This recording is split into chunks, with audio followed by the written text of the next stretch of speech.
ಎಲ್ಲರಿಗೂ ನಮಸ್ಕಾರ. ಪಾಲಕರೇ, ಒಂದು ಕಡೆ ಚಿಂತಕರು ಹೇಳ್ತಾರೆ, ಮಕ್ಕಳಿಗಾಗಿ ಆಸ್ತಿ ಮಾಡಬೇಡಿ, ಮಕ್ಕಳನ್ನೇ ಆಸ್ತಿಯನ್ನಾಗಿ ಮಾಡಿ ಅಂತ ಹೇಳ್ತಾ ಇದ್ದಾರೆ. ಅಂದರೆ ಮಕ್ಕಳಿಗಾಗಿ ನಾವೇನೆಲ್ಲ ಮಾಡುತ್ತಾ ಹೊರಟಿದ್ದೀವಲ್ಲ, ಮಕ್ಕಳಿಗಾಗಿ ನಾವೇನೆಲ್ಲ ಗಳಿಸ್ತಾ ಹೋಗ್ತಾ ಇದ್ದೀವಲ್ಲ, ಅದು ಅಲ್ಲ ಆಸ್ತಿ. ಮಕ್ಕಳ ಮೈಂಡಲ್ಲಿ ನಾವು ಯಾವ ಒಳ್ಳೆಯ ಮೌಲ್ಯಗಳನ್ನ, ಯಾವ ಒಳ್ಳೆಯ ಗುಣಗಳನ್ನ, ಯಾವ ಒಳ್ಳೆಯ ಜ್ಞಾನವನ್ನ ತುಂಬುತ್ತಾ ಹೋಗ್ತಾ ಇದೀವಲ್ಲ, ಅದಕ್ಕೆ ಆಸ್ತಿ ಅಂತ ಕರೀತಾರೆ. ಹಾಗಾಗಿ ಮಕ್ಕಳಿಗಾಗಿ ನಾವು ಏನೆಲ್ಲ ಮಾಡ್ತಾ ಇದೀವಲ್ಲ, ಅದು ಅಲ್ಲ ಇಂಪಾರ್ಟೆಂಟು, ಅದು ಅಲ್ಲ ಶಾಶ್ವತ. ಮಕ್ಕಳಲ್ಲಿ ನಾವು ಯಾವ ಜ್ಞಾನವನ್ನು ತುಂಬುತ್ತಾ ಹೊರಟಿದ್ದೀವಲ್ಲ, ಅದು ಇಂಪಾರ್ಟೆಂಟು, ಅದು ಶಾಶ್ವತವಂತ ಹೇಳ್ತಾ ಹೋಗ್ತಾ ಇದ್ದಾರೆ. ಹಾಗಾಗಿ ಪಾಲಕರೇ, ನಿಮ್ಮ ಮಕ್ಕಳನ್ನ ಆಸ್ತಿಯನ್ನಾಗಿ ಮಾಡೋದು ಇವತ್ತು ನಮ್ಮ ಮತ್ತು ನಿಮ್ಮೆಲ್ಲರ ಕೈಯಲ್ಲಿದೆ. ಹಾಗಾಗಿ ನಾವು ಏನಂತಂದ್ರೆ ಒಟ್ಟುಗೂಡಿ ನಿಮ್ಮ ಮಕ್ಕಳನ್ನ ಒಬ್ಬ ಉತ್ತಮವಾದ ಆಸ್ತಿಯನ್ನಾಗಿ ಮಾಡಲು ನಾವು ಪ್ರಯತ್ನ ಮಾಡುತ್ತಾ ಹೋಗೋಣ ಅಂತ ಹೇಳ್ತಾ, ಪಾಲಕರೇ, ಯಾರೆಲ್ಲ ಮಕ್ಕಳಿಗೆ ಇವತ್ತು ಇಂಗ್ಲಿಷ್ ಕಲಿಯಲು ತುಂಬಾ ಕಷ್ಟವಾಗುತ್ತದೆ, ಇಂಗ್ಲಿಷು ಬರೆಯಲು ಮತ್ತು ಓದಲು ತುಂಬಾ ಕಷ್ಟಕರವಾಗುತ್ತದೆ ಅಂತ ಮಕ್ಕಳಿಗೆ ಏನಂತಂದ್ರೆ ಒಂದಿಷ್ಟು ಸುಲಭದ ವಿಧಾನದ ಮೂಲಕ ನಾನು ಇಂಗ್ಲಿಷ್ ಕಲಿಯಲು ಪ್ರಯತ್ನ ಮಾಡ್ತಾ ಹೋಗ್ತಿದ್ದೇನೆ. ನಿಮಗೆ ತಿಳಿಯುವಂತೆ ಅನೇಕ ಚಿಂತಕರು ಅನೇಕ ಸಿದ್ಧಾಂತಗಳ ಮೂಲಕ, ಅನೇಕ ವಿಧಾನಗಳ ಮೂಲಕ ಇಂಗ್ಲಿಷ್ ಕಲಿಯಲು ಪ್ರಯತ್ನವನ್ನು ಮಾಡ್ತಾ ಇದ್ದಾರೆ. ಆ ದಿಶೆಯಲ್ಲಿ ಕೂಡ ನಾನು ಒಂದು ಪ್ರಯತ್ನವನ್ನು ಮಾಡ್ತಿದ್ದೇನೆ. ಅದು ಯಾವ ಪ್ರಯತ್ನ ಅಂತಂದ್ರೆ, ಕನ್ನಡದಿಂದ ಹೇಗೆ ಇಂಗ್ಲಿಷ್ ಅನ್ನ ಕಲಿಯಬಹುದು. ಹೌದಾ? ಯಾಕೆ ನಿಮ್ಮ ಮಕ್ಕಳು ಇಂಗ್ಲಿಷ್ ನಲ್ಲಿ ತುಂಬಾ ಹಿಂದುಳಿದಿದ್ದಾರೆ ಅಂತಂದ್ರೆ, ನಾವು ನಮ್ಮ ಮಾತೃಭಾಷೆಯನ್ನ ಸಂಪೂರ್ಣವಾಗಿ ಅದರ ಸಹಾಯವನ್ನ ಪಡೆದುಕೊಳ್ಳದೆ ಏನಂತಂದ್ರೆ ನಾವು ಇಂಗ್ಲಿಷ್ ಕಲಿಯಲು ಪ್ರಯತ್ನ ಮಾಡ್ತಾ ಇದ್ದೀವಿ. ಹಾಗಾಗಿ ಇಂಗ್ಲಿಷ್ ನಮಗೆ ಬರ್ತಾ ಇಲ್ಲ. ಯಾವಾಗ ನಾವು ನಮ್ಮ ಮಾತೃಭಾಷೆ ಅಂದ್ರೆ ಕನ್ನಡ ಯಾವಾಗ ನಮ್ಮ ಹಿಡಿತದಲ್ಲಿ ಇರುತ್ತದೆ, ಕನ್ನಡ ಯಾವಾಗ ನಮ್ಮ ಹಿಡಿತದಲ್ಲಿ ಇರುತ್ತದೆ, ಆವಾಗ ನಮಗೆ ಇಂಗ್ಲಿಷ್ ಬರ್ತಾ ಹೋಗುತ್ತದೆ. ಯಾವಾಗ ನಾವು ಕನ್ನಡದ ಸಹಾಯವನ್ನ ಪಡೆದುಕೊಳ್ತೇವೆ ಸಂಪೂರ್ಣವಾಗಿ, ಆವಾಗ ನಮಗೆ ಇಂಗ್ಲಿಷ್ ಬರ್ತಾ ಹೋಗುತ್ತದೆ. ಹಾಗಾಗಿ ಪಾಲಕರೇ, ನಾನು ಕನ್ನಡದಿಂದ ಇಂಗ್ಲಿಷ್ ಅನ್ನ ನಿಮ್ಮ ಮಕ್ಕಳಿಗೆ ಕಲಿಸ್ತಾ ಹೋಗ್ತಾ ಇದ್ದೇನೆ. ಇದು 100% ಸಕ್ಸಸ್ ಆಗೇ ಆಗುತ್ತೆ. ಹಾಗಾಗಿ ನೀವು ಸಂಪೂರ್ಣವಾಗಿ ನನ್ನ ಕ್ಲಾಸಸ್ ಗಳನ್ನ, ಮುಂದಿನ ವಿಡಿಯೋಗಳನ್ನ ನೀವು ನೋಡ್ತಾ ಹೋಗಬೇಕು. ನೋಡಿ, this is the one of the first step of the to learn English. ಹೌದಾ? ಇದು ನಿಮ್ಗೆ ಇಂಗ್ಲಿಷ್ ಅನ್ನ ಕಲಿಯಲು ಮೊದಲನೆಯ ಸ್ಟೆಪ್ ಆಗುತ್ತೆ ಈ ಒಂದು ಕಾನ್ಸೆಪ್ಟ್. ಹೌದಾ? Without this concept you cannot learn English, because there is no atmosphere to learn English. Without help of our mother tongue we cannot learn that language. ಅರ್ಥ ಆಗುತ್ತೆ ಎಲ್ಲರಿಗೂ? ಮಾತೃಭಾಷೆಯ ಸಹಾಯವಿಲ್ಲದೆ ನಮಗೆ ಇಂಗ್ಲಿಷ್ ಕಲಿಯಲು ತುಂಬಾ ಕಷ್ಟವಾಗುತ್ತದೆ. ಹಾಗಾಗಿ ನಮಗೆ ಈ ಒಂದು ಕನ್ನಡ ನಮಗೆ ಸಂಪೂರ್ಣವಾಗಿ ಹಿಡಿತದಲ್ಲಿ ಇತ್ತಪ್ಪ ಅಂತಂದ್ರೆ ನಾವು ಇಂಗ್ಲಿಷ್ ಅನ್ನ ನಾವು ಕಲಿತೀವಿ. ಹಾಗಾಗಿ ಇಂಗ್ಲಿಷ್ ಅನ್ನ ನಾವು ಕಲಿಬೇಕಪ್ಪ ಅಂತಂದ್ರೆ ನಾವು ಫಸ್ಟ್ ಕನ್ನಡದಲ್ಲಿ ನಾವು ಏನು ಯೋಚನೆ ಮಾಡ್ತೀವಲ್ಲ, ಅದು ಇಂಪಾರ್ಟೆಂಟ್ ಆಗುತ್ತೆ. ಹೌದಾ? ನೋಡಿ, ಈಗ ಕನ್ನಡದಿಂದ ಇಂಗ್ಲಿಷ್ ಹೋಗ್ಬೇಕಾದ್ರೆ ನಮಗೆ 3 ಕಾನ್ಸೆಪ್ಟ್ಗಳು ನಮಗೆ ಸಂಪೂರ್ಣವಾಗಿ ಗೊತ್ತಿರಬೇಕು.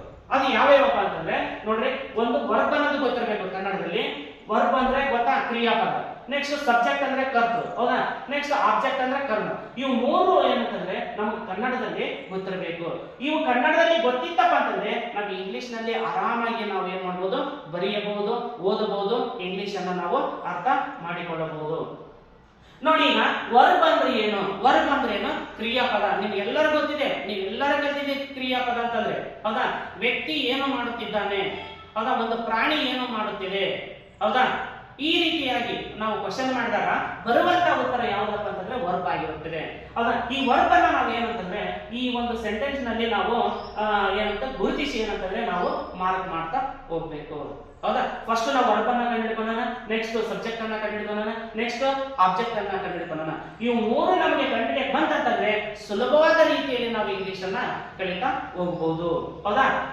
ನೋಡೋಣ, ಈಗ ವರ್ಬ್ ಅನ್ನ ಕಂಡುಹಿಡಿಯೋಣ ಈ ಒಂದು ಸೆಂಟೆನ್ಸ್ ನಲ್ಲಿ. ನೋಡ್ರಿ, ಇಲ್ಲಿ ನಾನು ಈ ಸಲ ಇಂಗ್ಲಿಷ್ ಕಲಿಯುತ್ತೇನೆ. ನೋಡ್ರಿ, ಈ ಸೆಂಟೆನ್ಸ್ ನಲ್ಲಿ ವರ್ಬ್ ಯಾವ್ದಪ್ಪ ಅಂತಂದ್ರೆ ಕಲಿಯುತ್ತೇನೆ. ನೋಡ್ರಿ, ಕಲಿಯೋದು ಒಂದು ಕ್ರಿಯೆ. ಅರ್ಥ ಆಗುತ್ತಾ? ಕಲಿಯೋದು ಒಂದು ಕ್ರಿಯೆ. ಅದಕ್ಕೋಸ್ಕರ ಈ ಸೆಂಟೆನ್ಸ್ ನಲ್ಲಿ ನಾನು ಏನಂತ ಮಾಡಿದ್ದೀನಿ, ಕಲಿಯುತ್ತೇನೆ ಅನ್ನೋದನ್ನ ವರ್ಬ್ ಅನ್ನ ಮಾಡಿದ್ದೀನಿ. ನೋಡ್ರಿ, ಈಗ ಅದೇ ಸಬ್ಜೆಕ್ಟ್ ಯಾವ್ದು? ನೋಡ್ರಿ, ಈ ಕಲಿಯುತ್ತೇನೆ. ಹೌದಾ? ಈ ಕಲಿಯೋರು ಯಾರು? ನೋಡ್ರಿ, ಇಲ್ಲಿ ಯಾರಲ್ಲಿ ಕಲಿಯೋರು ಅನ್ನೋ ಪ್ರಶ್ನೆಗೆ ಬರುವಂತ ಉತ್ತರ ಏನಾಗಿರ್ತೈತಿ? ಸಬ್ಜೆಕ್ಟ್ ಆಗಿರ್ತೈತಿ. ಹೌದಾ? ಗೊತ್ತಾಯ್ತು ನಮಗೆ? ಇದೇನಿದು? ವರ್ಬ್. ಹೌದಾ? ಆ ಕ್ರಿಯೆಯನ್ನ ಮಾಡೋರು ಯಾರು? ಸಬ್ಜೆಕ್ಟ್. ಅದು ಯಾವುದು? ಕ್ರಿಯೆಯನ್ನ ಮಾಡೋರು ಯಾರು? ಅದು ಸಬ್ಜೆಕ್ಟ್. ಹೌದಾ? ಉಳಿದವೆಲ್ಲ ಆಬ್ಜೆಕ್ಟ್ ಅಂತ ಹೇಳ್ಬಿಡ್ರಿ.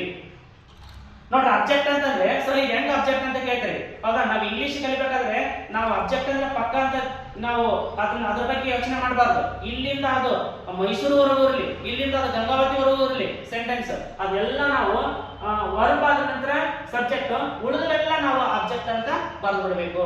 ಹೌದಾ? ಮುಂದಿನ ತರಗತಿಗಳಲ್ಲಿ ಆಬ್ಜೆಕ್ಟ್ ಅಂದ್ರೆ ಏನು ಅನ್ನೋದನ್ನ ನಾನು ಸಂಪೂರ್ಣವಾಗಿ ನಿಮಗೆ ತಿಳಿಸ್ತಾ ಹೋಗ್ತೀನಿ. ನೆಕ್ಸ್ಟ್ ನೋಡ್ರಿ, ಇಲ್ಲಿ ಒಂದಿದೆ ಎರಡನೇ ಸೆಂಟೆನ್ಸ್. ಕಲಿಯುತ್ತೇನೆ ನಾನು ಈ ಸಲ ಇಂಗ್ಲಿಷ್ ಅನ್ನು. ನೋಡ್ರಿ, ಇಲ್ಲಿ ಯಾವ ಕ್ರಿಯೆ ನಡೆದೈತಿ? ಇಲ್ಲಿ ಕಲಿಯುತ್ತೇನೆ ಅನ್ನೋ ಕ್ರಿಯೆ, ಇದು ವರ್ಬ್. ಎಲ್ಲಾದ್ರೂ ಇರಲಿಲ್ಲ ವರ್ಬ್ ಕನ್ನಡದಲ್ಲಿ, ಅದನ್ನು ಪತ್ತೆ ಹಚ್ಚುವಂತ ಕೆಲಸವನ್ನ ನಾವು ಮಾಡಬೇಕು. ನೋಡ್ರಿ, ವರ್ಬ್. ಈ ಕಲಿಯೋ ಕ್ರಿಯೆಯನ್ನು ಮಾಡೋರು ಯಾರು? ನಾನು, ಸಬ್ಜೆಕ್ಟ್. ಉಳಿದವೆಲ್ಲ ಏನಿದು? ಆಬ್ಜೆಕ್ಟ್. ಈ ರೀತಿ ಗುರುತಿಸಕ್ಕೆ ನಿಮಗೆ ಬರಬೇಕು. ನೆಕ್ಸ್ಟ್ ಮೂರನೇ ಸೆಂಟೆನ್ಸ್ ನೋಡಿ. ರವಿ ನಿನ್ನೆ ಬೆಂಗಳೂರಿಗೆ ಹೋದನು. ಹೌದಾ? ಹೋಗೋದು ಒಂದು ಕ್ರಿಯೆ. ಹೌದಾ? ಅದೇನದು? ವರ್ಬ್. ಈ ಹೋಗೋ ಕ್ರಿಯೆ ಮಾಡೋರು ಯಾರು? ರವಿ. ರವಿ ಸಬ್ಜೆಕ್ಟ್, ಉಳಿದವೆಲ್ಲ ಏನು? ಆಬ್ಜೆಕ್ಟ್. ಈ ರೀತಿ ನಮಗೆ ಗುರುತಿಸಕ್ಕೆ ಬರಬೇಕು. ಹೌದಾ? ನೆಕ್ಸ್ಟ್ ಈಗ ನೋಡ್ರಿ, ನಾಲ್ಕನೇದನ್ನು ನೋಡ್ತೀವಿ. ನಿಮ್ಮ ನಾಯಿ ಜನರಿಗೆ ಕಚ್ಚುತ್ತದೆ. ಹೌದಾ? ಕಚ್ಚೋದು ಒಂದು ಕ್ರಿಯೆ, ಅದು ವರ್ಬ್. ಆ ಕಚ್ಚೋ ಕ್ರಿಯೆ ಮಾಡೋರು ಯಾರು? ಆ ಕಚ್ಚೋ ಕ್ರಿಯೆ ಮಾಡೋರು ಯಾರು? ನಾಯಿ. ನಾಯಿ. ಹೌದಾ? ನಾಯಿ ಅನ್ನೋದು ಸಬ್ಜೆಕ್ಟ್. ಅದ್ರ ಜೊತೆ ಇನ್ನೊಂದು ಇದೆ, ಇದಕ್ಕೆ ನೇರವಾಗಿ ಸಂಬಂಧ ಪಡುವಂತ, ಹೌದಾ, ನಿಮ್ಮ ಅನ್ನೋದಿದೆ. ನಿಮ್ಮ ನಾಯಿ ಅನ್ನೋದು ಏನಂತಂದ್ರೆ ಇದು ಸಬ್ಜೆಕ್ಟ್, ಉಳಿದವೆಲ್ಲ ಏನಿದು ಆಬ್ಜೆಕ್ಟ್. ಹೌದಾ? ನೋಡ್ರಿ, ಇಲ್ಲಿ ವ್ಯಕ್ತಿಯನ್ನು ಕ್ರಿಯೆಯನ್ನು ಮಾಡ್ತಾನೆ. ನೆಕ್ಸ್ಟ್ ಇಲ್ಲಿ ಪ್ರಾಣಿನೂ ಕೂಡ ಏನಂತಂದ್ರೆ ಕ್ರಿಯೆಯನ್ನು ಮಾಡುತ್ತದೆ. ವ್ಯಕ್ತಿ, ಪ್ರಾಣಿ, ಹೌದಾ, ಕ್ರಿಯೆಯನ್ನು ಮಾಡುತ್ತದೆ. ಅದಕ್ಕೋಸ್ಕರ ಕ್ರಿಯಾಪದ ಕಚ್ಚುತ್ತದೆ. ಕಚ್ಚ ಕ್ರಿಯೆ ಮಾಡೋರು ಯಾರು? ಸಬ್ಜೆಕ್ಟ್, ಉಳಿದವೆಲ್ಲ ಆಬ್ಜೆಕ್ಟ್. ಹೌದಾ? ನಿಮ್ಮ ನಾಯಿ ಅನ್ನೋದು ಇದು ಸಬ್ಜೆಕ್ಟ್. ನೋಡ್ರಿ, ಎರಡು ಪದಗಳಿದಾವೆ. ಇಲ್ಲೆಲ್ಲ ಒಂದೇ ಪದ ಬಂತು, ರವಿ. ಆಮೇಲೆ ನಾನು ಅನ್ನೋದು ಇಲ್ಲಿ ಒಂದು ಪದ ಬಂತು, ಇಲ್ಲಿ ಎರಡು ಪದಗಳು ಬಂತು. ನಾಯಿಗೆ ನೇರವಾಗಿ ಸಂಬಂಧವನ್ನ ಪಡುವಂತಹ ಒಂದು ವರ್ಡ್ ಯಾವ್ದಪ್ಪ ಅಂತಂದ್ರೆ ನಿಮ್ಮ. ನಿಮ್ಮ ನಾಯಿ ಅನ್ನೋದೇನಿದು ಸಬ್ಜೆಕ್ಟ್. ಅದಕ್ಕೋಸ್ಕರ ಏನಂತಂದ್ರೆ ನಿಮ್ಮ ನಾಯಿ ಅನ್ನೋದನ್ನ ಸಬ್ಜೆಕ್ಟ್ ಅನ್ನ ತಗೊಂಡ್ಕೊಂಡಿದ್ದೀನಿ, ವರ್ಬ್ ಅನ್ನ ಕಚ್ಚುತ್ತದೆ ಅಂತ ತಗೊಂಡಿದ್ದೀನಿ, ಉಳಿದವೆಲ್ಲ ಏನಂತಂದ್ರೆ ಆಬ್ಜೆಕ್ಟ್ ಅಂತ ತೆಗೆದುಕೊಂಡಿದ್ದೇನೆ. ಈ ರೀತಿಯಾಗಿ ನಿಮಗೆ ಗುರುತಿಸಲು ಇಲ್ಲಿ ಬರಬೇಕು. ಹೌದಾ? ಇದು ಮೊದಲನೇ ಸ್ಟೆಪ್. ನೀವು ಇಂಗ್ಲಿಷ್ ಕಲಿಬೇಕಾ? ನೀವು ಇದನ್ನು ಕಲಿಲೇಬೇಕು. ಹೌದಾ? ಇದನ್ನು ಕಲಿತ್ರೆ ಮಾತ್ರ ನಿಮಗೆ ಮುಂದಿನ ಇಂಗ್ಲಿಷ್ ನಿಮ್ಗೆ ಅರ್ಥವಾಗುತ್ತಾ ಹೋಗುತ್ತದೆ. ನೆಕ್ಸ್ಟ್ ನೋಡ್ರಿ, ನಮಗೆ ಈ ಪುಸ್ತಕ ಬಹಳಷ್ಟು ಜ್ಞಾನವನ್ನು ಕೊಟ್ಟಿದೆ. ನೋಡ್ರಿ, ಈಗ ನೋಡ್ರಿ, ಒಂದು ವಸ್ತು ಕೂಡ ಒಂದು ಕ್ರಿಯೆಯನ್ನು ನಡೆಸಿದ ಜನಕ್ಕೆ ಉದಾಹರಣೆಯನ್ನು ಬರೆದಿದ್ದೀನಿ ನಾನು. ಒಂದು ವಸ್ತು. ಹೌದಾ? ಇಲ್ಲಿ ನೋಡ್ರಿ, ಇಲ್ಲಿ ಪರ್ಸನ್ ವ್ಯಕ್ತಿ ಒಂದು ಕ್ರಿಯೆಯನ್ನು ಮಾಡ್ತಾನೆ. ಆಮೇಲೆ ಒಂದು ಪ್ರಾಣಿ ಒಂದು ಕ್ರಿಯೆಯನ್ನು ಮಾಡುತ್ತೆ. ನೆಕ್ಸ್ಟ್ ಒಂದು ವಸ್ತುವನ್ನು ಕ್ರಿಯೆಯನ್ನು ಕೊಡುತ್ತದೆ ಅನ್ನೋಕೆ ಒಂದು ಉದಾಹರಣೆ ಮಾಡಿದ್ದೇನೆ. ನೋಡ್ರಿ, ನಮಗೆ ಈ ಪುಸ್ತಕ ಬಹಳಷ್ಟು ಜ್ಞಾನವನ್ನು ಕೊಟ್ಟಿದೆ. ನೋಡ್ರಿ, ಜ್ಞಾನವನ್ನ ಕೊಟ್ಟಿದೆ ಅನ್ನೋದು ವರ್ಬ್. ಈ ಕೊಡೋ ಕ್ರಿಯೆ ಮಾಡೋದು ಯಾವುದು? ಈ ಪುಸ್ತಕ. ನೋಡ್ರಿ, ಈ ಪುಸ್ತಕ ಅನ್ನೋದೇನಿದು ಸಬ್ಜೆಕ್ಟ್. ಉಳಿದವೆಲ್ಲ ಏನಂತಂದ್ರೆ ನಾವು ಆಬ್ಜೆಕ್ಟ್ ಅಂತ ಹೇಳ್ತೀವಿ. ಉಳಿದವೆಲ್ಲ ನಾವೇನಂತ ಕರಿತೀವಿ? ಆಬ್ಜೆಕ್ಟ್ ಅಂತ ಕರಿತೀವಿ. ಹೌದಾ? ನೆಕ್ಸ್ಟ್ ನೋಡ್ರಿ, ನಿನ್ನೆ ಭಾರತ ಪಂದ್ಯವನ್ನು ಗೆದ್ದಿತು. ಇಲ್ಲಿ ಯಾವ ಕ್ರಿಯೆ ನಡೆದೈತಿ? ಗೆಲ್ಲೋ ಕ್ರಿಯೆ, ಗೆಲ್ಲೋ ಕ್ರಿಯೆ ನಡೆದೈತಿ. ಆ ಗೆಲ್ಲೋ ಕ್ರಿಯೆಯನ್ನು ಮಾಡೋರು ಯಾರು? ಭಾರತ. ಭಾರತ ಅನ್ನೋದು ಒಂದು ಸಬ್ಜೆಕ್ಟ್. ನೋಡ್ರಿ, ಭಾರತ ಅನ್ನೋದೇನಿದು? ಇದು ಒಂದು ಸ್ಥಳನೂ ಕೂಡ ಒಂದು ಕ್ರಿಯೆಯನ್ನ ನಡೆಸುತ್ತದೆ ಅನ್ನೋಕೆ ನಾನು ಒಂದು ಎಕ್ಸಾಂಪಲ್ ಅನ್ನ ನಾನು ತೆಗೆದುಕೊಂಡು ಬಂದಿದ್ದೇನೆ. ನಿನ್ನೆ ಭಾರತ ಪಂದ್ಯವನ್ನು ಗೆದ್ದಿತು ಅನ್ನೋದೇನಿದು ವರ್ಬ್. ಆ ಗೆಲ್ಲೋ ಕ್ರಿಯೆ ಮಾಡೋದು ಯಾವುದು? ಭಾರತ, ಅದು ಸಬ್ಜೆಕ್ಟ್. ಉಳಿದವೆಲ್ಲ ಏನಿವು ಆಬ್ಜೆಕ್ಟ್ ಅಂತ ಹೇಳೋಣ. ಈ ರೀತಿ ಗುರುತಿಸೋಕೆ ನಮಗೆ ಬರಬೇಕು. ರವಿಯ ಗೆಳೆಯನ ತಂದೆ ನಮಗೆ ಇಂಗ್ಲಿಷ್ ಕಲಿಸುತ್ತಾರೆ ಅಂತಂದ್ರೆ, ನೋಡ್ರಿ, ಕಲಿಸುತ್ತಾರೆ ಅನ್ನೋದು ವರ್ಬ್. ಹಾಗೆ ಇದು ಪ್ಲೂರಲ್ ಇದೆ. ನೋಡ್ರಿ, ಇಲ್ಲಿ ರವಿಯ ಗೆಳೆಯನ ತಂದೆ ನಮಗೆ ಇಂಗ್ಲಿಷ್ ಕಲಿಸುತ್ತಾರೆ. ಹೌದಾ? ಅವನ ತಂದೆ ಅನ್ನೋದೇನಿದೆ ಸಿಂಗ್ಯುಲರ್ ಇದೆ. ಆದ್ರೆ ಕಲಿಸುತ್ತಾರೆ ಅನ್ನೋದು ಇಲ್ಲಿ ಪ್ಲೂರಲ್ ಇದೆ. ಹೌದಾ? ಆದ್ರೆ ಇದು ಕರೆಕ್ಟ್ ಇದೆ. ಕಲಿಸುತ್ತಾರೆ ಅನ್ನೋದನ್ನ ಕನ್ನಡದಲ್ಲಿ ನಾವು ರೆಸ್ಪೆಕ್ಟ್ ಕೊಡ್ತೀವಿ. ಕಲಿಸುತ್ತಾನೆ ಅನ್ನಲ್ಲ, ಕಲಿಸುತ್ತಾರೆ ಅನ್ನೋದು ವರ್ಬ್. ಆ ಕಲಿಸೋ ಕ್ರಿಯೆ ಮಾಡೋರು ಯಾರು? ನೋಡ್ರಿ, ರವಿಯ ಗೆಳೆಯನ ತಂದೆ, ರವಿಯ ಗೆಳೆಯನ ತಂದೆ, ಇದು ಮೂರು ಕೂಡಿ ಏನಂತ ಕರಿತೀವಿ ನಾವು ಸಬ್ಜೆಕ್ಟ್ ಅಂತ ಕರಿತೀವಿ. ಉಳಿದವೆಲ್ಲ ಏನಂತ ಕರಿತೀವಿ ನಾವು ಆಬ್ಜೆಕ್ಟ್ ಅಂತ ಕರಿತೀವಿ. ನೋಡ್ರಿ ಈಗ ಮೂರು ಪದಗಳು ಬಂದು ರವಿಯ ಗೆಳೆಯನ ತಂದೆ, ಇದೆಲ್ಲದೂ ಸೇರಿ ಏನಂತಂದ್ರೆ ನಾವು ಸಬ್ಜೆಕ್ಟ್ ಅಂತ ಮಾಡಿದೀವಿ. ಈ ತಂದೆಗೆ ನೇರವಾಗಿ ಈ ರವಿಯ ಗೆಳೆಯ ಸಂಬಂಧಪಟ್ಟಿರುವುದರಿಂದ ಏನಂತ ನಾವು ತಗೊಂತೀವಿ, ಇದನ್ನ ಸಬ್ಜೆಕ್ಟ್ ಅಂತ ತಗೊಂತೀವಿ. ಬರೇ ತಂದೆ ಅಲ್ಲ, ತಂದೆ ಸಬ್ಜೆಕ್ಟ್ ಆಗಲ್ಲ, ರವಿಯ ಗೆಳೆಯನ ತಂದೆ ಸಬ್ಜೆಕ್ಟ್ ಆಗುತ್ತೆ. ಇದು ನಮಗೆ ಗೊತ್ತಿರಬೇಕು. 1, 2, 3 ವರ್ಡ್ ಅಥವಾ 4 ವರ್ಡ್ ಸೇರಿ ಕೂಡ ಏನಾಗುತ್ತೆ, ಇಲ್ಲಿ ಸಬ್ಜೆಕ್ಟ್ ಅಂತ ಹೋಗುತ್ತದೆ. ನೆಕ್ಸ್ಟ್ ನೋಡ್ರಿ 8ನೇದು, ನನಗೆ ಈ ಪ್ರಶ್ನೆಯನ್ನು ಅನೇಕ ವಿದ್ಯಾರ್ಥಿಗಳು ಕೇಳಿದ್ದಾರೆ. ನೋಡ್ರಿ ಅನೇಕ ಪ್ರಶ್ನೆಗಳನ್ನು ಕೇಳಿದ್ದಾರೆ ಅನ್ನೋದು ವರ್ಬ್. ಈ ಕೇಳೋ ಕ್ರಿಯೆ ಮಾಡೋರು ಯಾರು? ಅನೇಕ ವಿದ್ಯಾರ್ಥಿಗಳು ಸಬ್ಜೆಕ್ಟ್, ಉಳಿದವೆಲ್ಲ ಏನಂತ ಕರಿತೀವಿ ನಾವು ಆಬ್ಜೆಕ್ಟ್ ಅಂತ ಕರಿತೀವಿ. ನೋಡ್ರಿ ಬರೇ ವಿದ್ಯಾರ್ಥಿಗಳಲ್ಲ, ಅನೇಕ ವಿದ್ಯಾರ್ಥಿಗಳು, ಮೆನಿ ಸ್ಟೂಡೆಂಟ್ಸ್ ಅಂದ್ರೆ ಈ ವಿದ್ಯಾರ್ಥಿಗಳಿಗೆ ನೇರವಾಗಿ ಸಂಬಂಧವನ್ನು ಹೊಂದಿರುವಂತಹ ಈ ಶಬ್ದ ಏನಂತಂದ್ರೆ ಇದು ಕೂಡ ಸಬ್ಜೆಕ್ಟ್ ಗೆ ಒಳಪಡುತ್ತದೆ.